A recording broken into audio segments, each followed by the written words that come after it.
Hello, this is Christi with Little Roots Ranch, and today we're going to be talking about making apple butter, which is one of my favorites, and my dad also loves it too. So I actually already made apple butter this season, but everybody's made so many requests that I need to make a little bit more, and I thought I would bring you guys along. Now, everybody has different levels of comfortability with canning. Today we're going to be doing a water bath canning.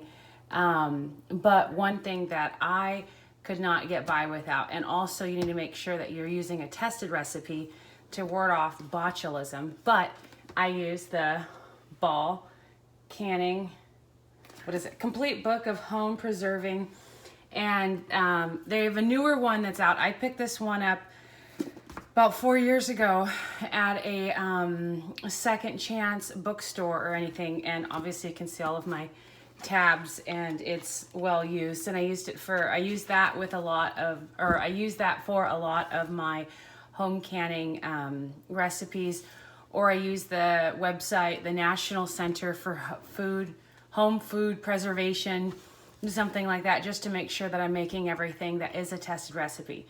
But I guess we'll take you along and you can make some apple butter with me, and hopefully you can learn how to make some apple butter for yourself. Now I will be canning this, which helps it keep longer and it's shelf stable and all that stuff. But you can also use the recipe, granted it's a larger recipe, if you want to make a smaller portion and just put it in your fridge or whatever. Let's see here. Again, this is a larger recipe. So I'm going to need, for just one recipe, you need 6 pounds, of apples, peeled, cored, and quartered. That's where you're going to spend a lot of time, coring and peeling the apples. Now that's just for one recipe. That makes about 8 8-ounce jars or 4 pints. You can also do the quarts. You just have to process it longer. And that's from the National Center for Home Food Preservation, something like that.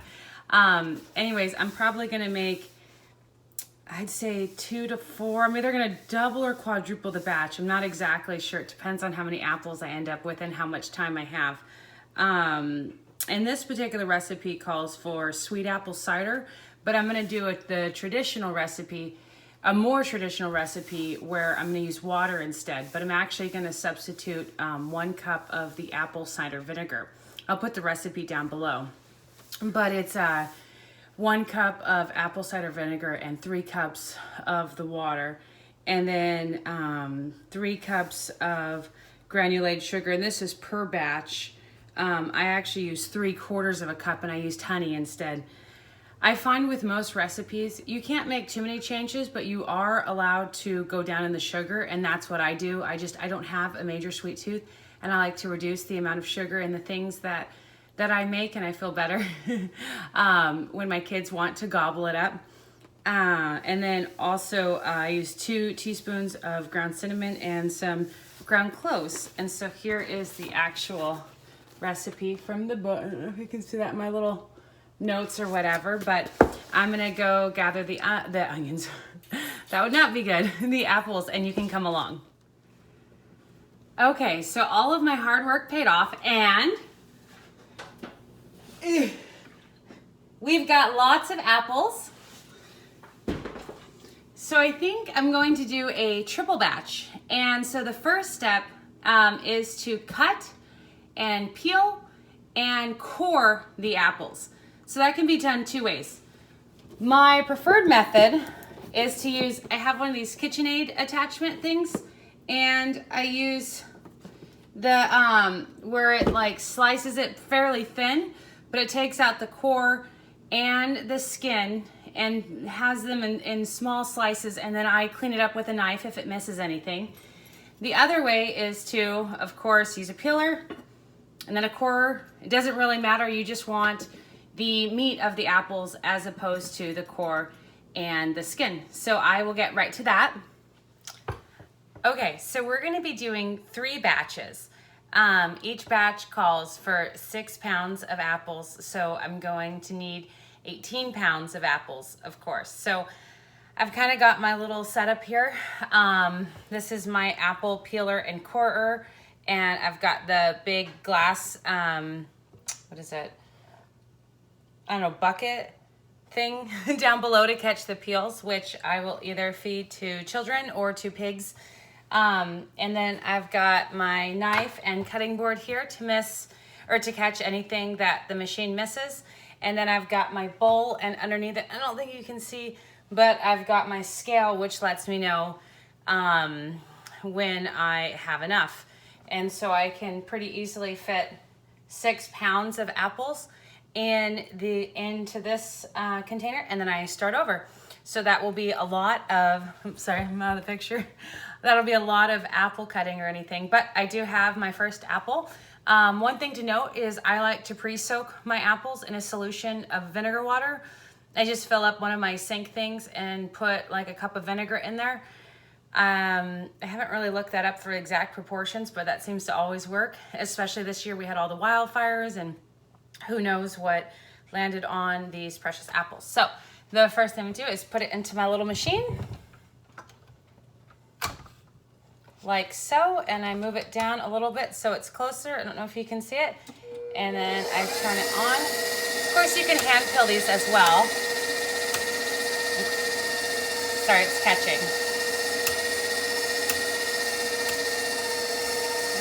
But basically, you see the peel drop down below.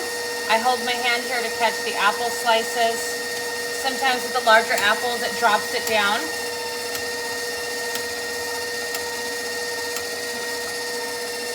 I think it's skipping, so sorry about that.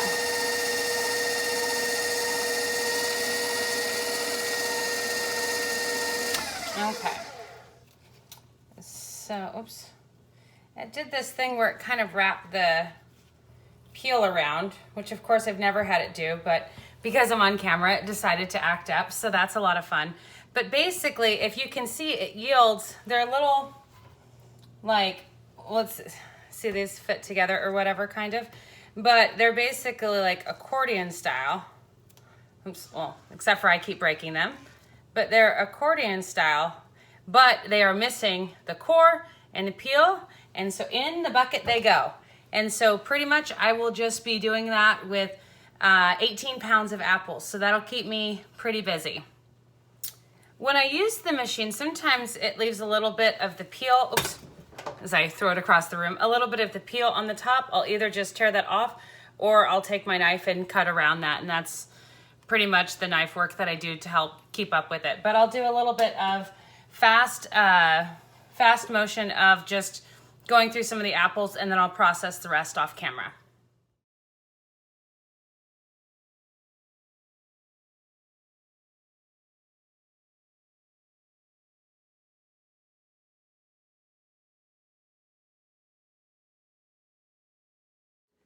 Okay, so I've got all of my apples cut, and then the next step that I'm going to do is I have put all of my apples, you can see them in there, into a stainless steel container, and I'm going to add my water as well as apple cider vinegar, and I'm going to bring that to a boil and then keep at a low boil on medium-high heat and cook until they're soft, about 30 minutes or so. I've also, because this is my canning jar here, my canning pot. And so I've got water in it. I don't know if you can see that. And I am just starting to turn it on, so that way when I am done with my apple butter, I don't have to wait for my water to come to a boil, because you only make that mistake once and then you have to wait forever because there's a lot of water in there. But so I'm going to go ahead and do that, and then I will see you after the apples are cooked in approximately 30 minutes. Okay, well, the apples have been softening away. Let's see here. You can see them. Nice and soft. So the next step is to use the immersion blender and to make it a puree, or to puree it, whatever the word is. I don't know if I can do this. Well, sorry. I don't know if I can do this while holding a camera, but we'll see.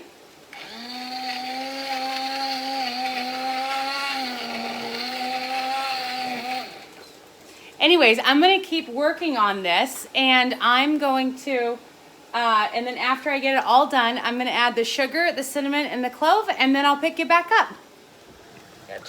Okay, so we finished pureeing it, and then I added, you can still see some of the cinnamon and clove and the sugar and honey. And so now what I'm going to do is to continue to stir it and bring it back to a slight boil and just reduce it until it holds its form on a spoon. You want to put a spoon in the freezer, and then I'll show the part where we test it to make sure it's done. But yeah, so I'm going to work on that. Okay, so the apple butter has been, let's see here. The apple butter has been thickening, and basically that's just stirring it over and over and over and trying not to burn your fingers on the splashbacks. Let me put this up here. Okay, so then you want to test it. So I put this plate in the freezer and this spoon, and I'm going to get just a little bit, and I'm going to put it on the plate, and I want to see if it holds its shape. I don't know how well you can see it, but it kind of stands up. And then also spread it and see if it kind of spreads sort of how you'd like it to spread if it were on toast or whatnot. So I don't know if you can see that, but it peaks up, which is exactly what I want. Then my favorite part, you can also taste it. And then put this spoon back into the, no, I'm kidding. So anyways, so that's, so then now that I have my apple butter that is ready, my canner is a hair below. I don't know if you can see the steam. Yeah, you can see the steam. So my canner's good to go. I'm gonna kick up the temperature a little bit. And I've already cleaned and pre-warmed my jars. I'm using pint jars. And so what I want is a 1/4 inch of headspace. And so the way I always do it, I know it sounds weird, but my finger is about a 1/2 inch wide, and so I just do half of that. So what I'm gonna take is my little funnel and put it directly in there. And then I need my ladle, sorry. And I get my ladle, then I'm going to fill it up. Oh, it looks so delicious. So delicious.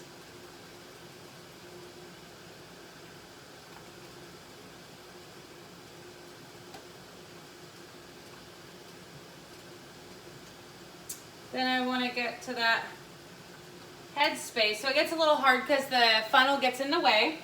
So I'm going to take it down. I know you can't see it, but take that and put that out of the way. And then I'm pretty close. Just a little bit more. Okay. Be careful, it's warm on the hand. Then I'm going to come over. I've got this paper towel with a little bit of water and a drop of vinegar on it.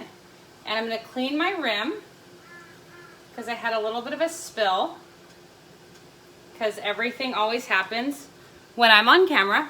I will fill 100 of those jars with no problem. Then what I'm going to do, now that my rim is nice and clean, it's really hot. I'm going to go around, make sure there's no air bubbles. I'm just using a chopstick because my kids lost my little tool that came with the kit. And we are good to go on that. Get a little plate so I don't put it on my countertop. Check that rim again. Checking the rim is really important so you don't have any food there that messes with the seal. I've got my lid and my ring. And so I'm going to put the lid on. You can't see that. Put the lid on. Then I'm going to put the ring on, what's called finger tight. And so that means that I don't need to summon all of the strength in the world by using a tool or something. But I just, sorry, it's hot. So as well as I can, or as good or as tight or whatever as I can do with my hand, Then I'll take off the, oops. And then set it in my canner. And then I'm gonna do the rest.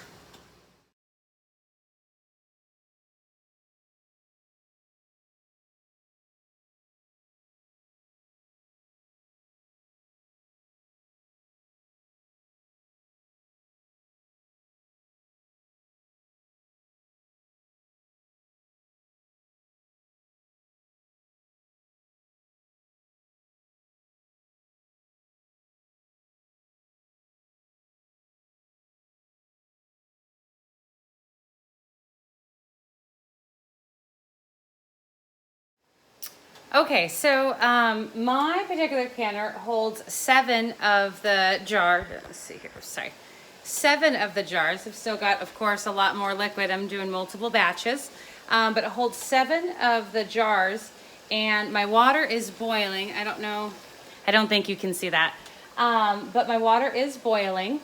And so the processing time, what's that? There you go. The processing time is going to be 15 minutes.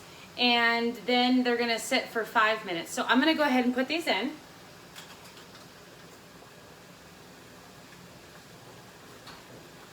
Boil back a little bit on me, turn the heat down, and my water is already boiling. You don't want your timer to start until your water is at a full boil, and you want it to at least be over an inch over the jars. Now I've got actually a couple inches because the water will kind of steam away or whatever, and I don't want to have to add water down the road, which is fine if you have to, but it is going to bring down your temperature, and you'll have to wait a few minutes before you get that boiling, rolling boil going, and before you can put your cans in. But so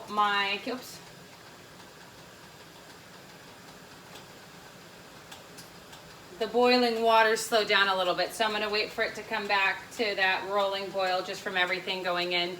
And then I'm going to set a timer for 15 minutes. Wait. I knew I was doing that wrong. 15 minutes total. I'm going to set a timer for 10 minutes, and then I will pull it out just like it was, and let it sit for 5 minutes. And after it sits for 5 minutes, then I will move them to where they're going to live for the next 24 hours. And then you'll hear like the little pings that let you know it's sealed. And then tomorrow, at this time or later, well, I guess this time plus 15 minutes, whatever, you get the point.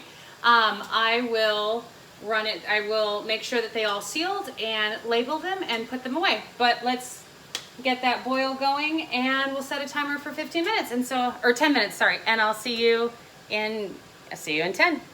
Okay, I just wanted to give a video of everything boiling along. You can see the cans in there, or jars, whatever, and all of the steamy, boily water. Can't wait for them to come out. My glass is fogged up. Can't wait for them to come out. So my timer went off, my 10-minute timer, and so now I set a 5-minute timer, and that's where the jars are just sitting here.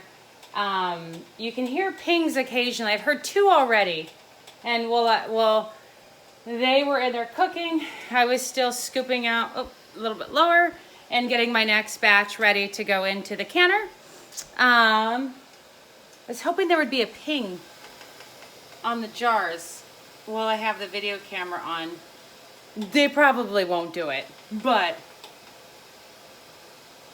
yeah, whatever. I've got to fill more jars. But yeah, and so as soon as my 5-minute timer comes out, I will pull these out and put them to where they will rest for 24 hours and get my next load in. So I will bring you along for that. Okay, so my 5-minute timer went off, and so these bad boys have been resting long enough. The next tool I have is this little grabber thing, which really funny. For my first year canning, I don't know why, I thought because these rolled that they were supposed to grab, so I used this part to grab and this part to pick up, and it's supposed to be the opposite. So I always laugh at myself every time I grab them. But anyways, so I'm gonna grab them out, or pull them out, whatever. All my delicious cans, and again, setting them where they will live 24 hours undisturbed.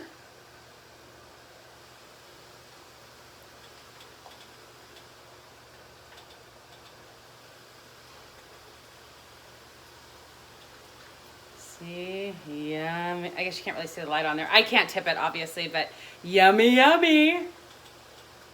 Can you see where I'm setting them? You cannot. Let's see if I can. Oh, it's my camera's too high. Well, anyways, I'm just setting them on the counter. So I don't ever put the glasses on a hard surface like the counter because I don't want them to have temperature shock. So I just take a hand towel and fold it twice and set the bottles or glasses on that.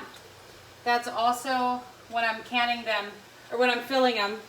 That's what I do just to, because the counter's cold. So I've got that. I'm gonna turn, oh, did you hear the ting? I hope you did. I don't know if it, I'll have to check. But anyways, so of course it's been open, so my rolling boil isn't so much. I'm gonna turn my heat back up. And then I have the cans, ooh, they're warm. I prepared my next batch. And so I'm just gonna load up this canner here.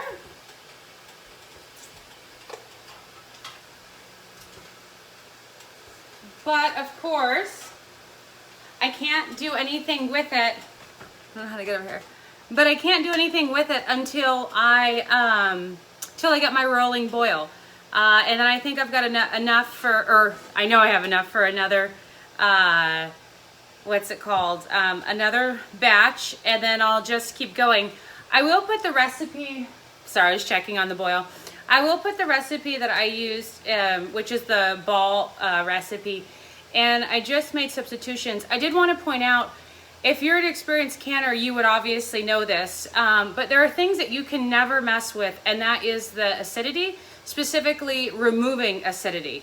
So the recipe that I used just called for, I think it was 3 cups of water for each batch. And I did 2 cups of water and 1 cup of apple cider vinegar. That's okay because I can add an acid without any problem. Where the problem would be if I were removing an acid without, not without anything, there's no trade-off. You cannot remove anything that is acidic because the acid is what makes it so you don't have to pressure can it. Because the thing that we're trying to combat, of course, is the botulism. And high temperatures, higher than boiling, which is why you have to pressure can, or acidity. And so those are the 2 things. So when you're doing a lot of fruit items, for instance, you can usually water can them. You want to make sure you have a tested recipe.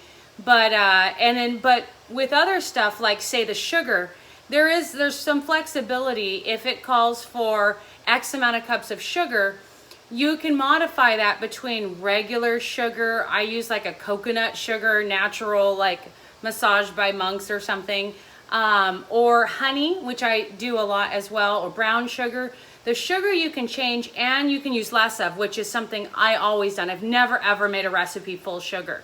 But when it comes to your acidic stuff, your lemon juice, lime juice, vinegar, apple cider vinegar, any of that, you can't mess with. And you can't just substitute fruits for different things. So like I'm making apple butter, but if I thought it was a great idea to put carrots in there, you know, that you can't do that because carrots do not have the same acidity as an apple, and none of us have a lab, or probably none of us have a lab at our house and can test the acidity. If you have that ability, then you can do whatever you like, and you probably don't need my videos.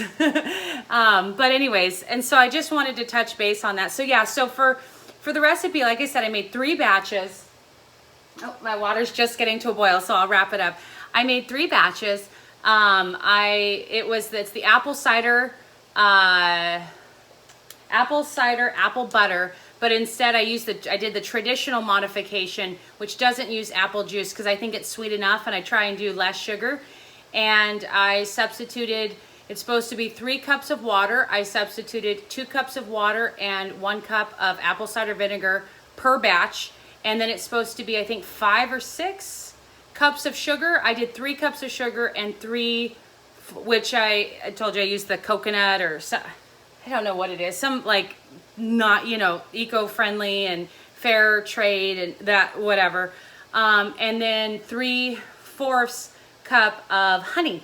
and I like that. And then I think it calls for, the recipe per batch calls for, I think, 1 teaspoon of cinnamon, and I did 2 because I love cinnamon. And I use that fancy cinnamon, I'm gonna butcher it, Cinnamon, something like that. It's just a better cinnamon.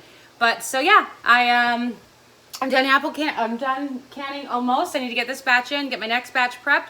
I wish you well in making your apple butter, or I hope you learned something in making me apple butter, or watching me make apple butter. And this is another day on the farm, and I appreciate you watching if you've made it this far. Always feel free to like and subscribe to my videos, because that helps me out, and obviously I like that, but also I want to share my knowledge, and you know, there's a lot of interest in like how farm people live and stuff like that, and so and preparing your own food and stuff like that. And so I try and take the video camera along, and by video camera I mean iPhone, along, and I guess I'm too high, and record kind of what I have going on. So I wish you the very best, and I hope you have a great day or night depending on what time you're seeing this, and I'll see you in the next video. Drop me a comment if you've ever made apple butter, or what your favorite spread on toast is. All right, talk to you later. Bye.